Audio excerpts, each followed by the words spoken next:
What's up, guys? Back again for Car Talk. As I ponder the episode of the day, I get these elaborate ideas of what I want to share with you.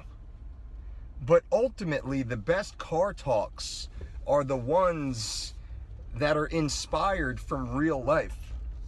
I had a great conversation today with a young lady who had gone through a divorce, is raising two college-age children, working two jobs to pay off her mortgage or pay down her mortgage. She works all day behind a desk in an office. She leaves her office job, she goes straight to the mall, and she works all night until closing at the mall in fashion. And she spoke about the times when she was younger, not a kid, she had kids, maybe 10 or so years ago, about how fit she used to be and how she used to exercise all the time. And she was the lady who would wake up at 3 o'clock in the morning. She would go to the gym, do a 2-hour workout, come home, get herself ready, and then get her kids up and ready for school, kids off to school, and then she would go to her job and work all day. And she's like, I don't know what happened, and it's so hard now for me to get out of bed. Once I stopped exercising, my body fell apart. I'm so sore all the time now. I ache, I creak, I crack, I pop. Oh, it's just such a tough day. And every day she gets more sore and more tired, and it's harder for her to get up and get out of bed. And part of the problem, as she agreed and she said, is the fact that she stopped moving. And there's a saying in the fight world, it's much easier to stay ready than it is to get ready. The athletes that train in the off season, train in between fights, they maintain a schedule, are much more capable of getting into fight shape in a much faster period of time. And in fact, those athletes are much better prepared to compete at their utmost potential because they're not spending their whole training camp simply getting in shape. They're actually getting better during training camp, picking up new skills, new techniques, new strategies, and further enhancing their current skill set. It's the same thing with us. We make excuses because we get our big boy jobs. We make excuses because we go to big girl school. We make excuses because we buy homes, because we have families, because we start new phases in our lives that are demanding and very time invasive. And our responsibility list continues to increase. Very rarely do our responsibilities go down. They always go up. But never is it unimportant to be fit and to be healthy. And in fact, the more responsibilities we have, the more our health and fitness becomes important. And this conversation with this young lady reminded me of two stories, and they're anecdotes taken from interviews, one of which I read and one of which I watched. The first one that I read was Sir Richard Branson, the owner of the Virgin Group, Virgin Records and Virgin Air and Virgin Music and all these other things. Richard Branson is a legitimate multi-billionaire, very successful entrepreneur. And he's been able to start multiple businesses that are valued over $1 billion each. Well, that's pretty impressive considering the average business fails within the first 3 years. So he was doing an interview with one of the famous business magazines, and the journalist asked him a question. What one principle did you put into place that you would point for your success in business? And Branson took a few moments to ponder the question and replied, the fact that I prioritize waking up 1 hour earlier to perform rigorous exercise.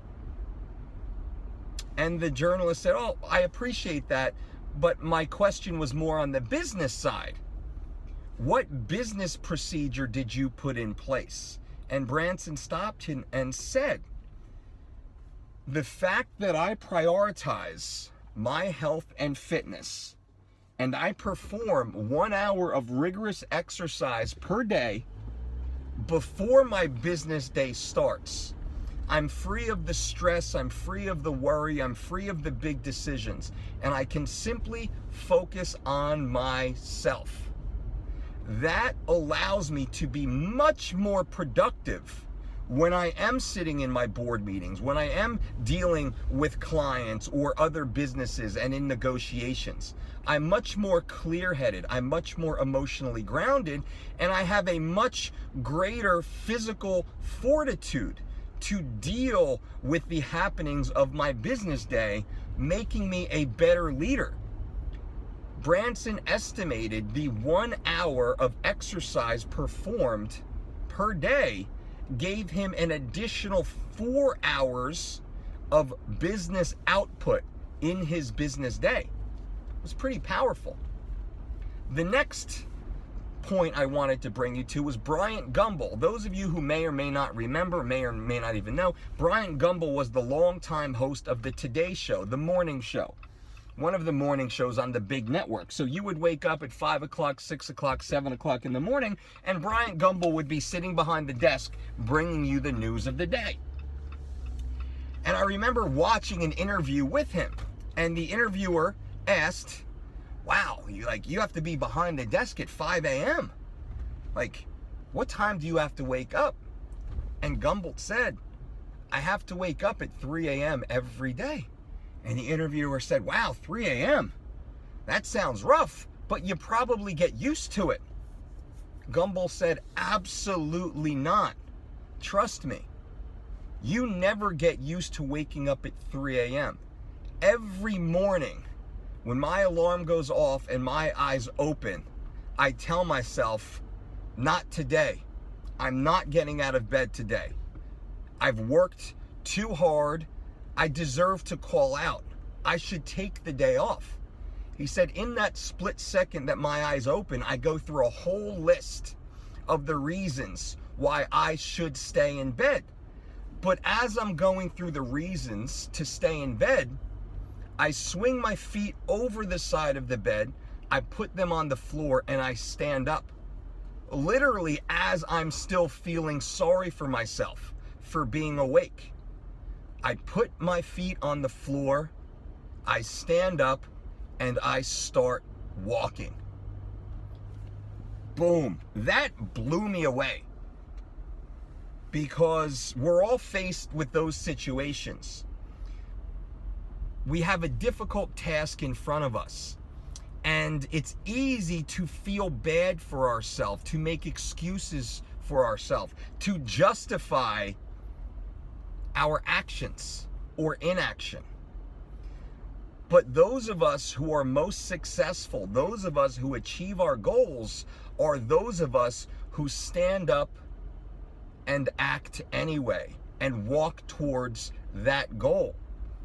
So this car talk, I hope you take with you and you think about these words and this conversation and you implement this mindset into your life, because this is much more important than any macro program you might follow, more important than any specialized exercise program you might endeavor to take, more important than any heart rate monitor or wearable watch or fat burning muscle building supplement or anything else.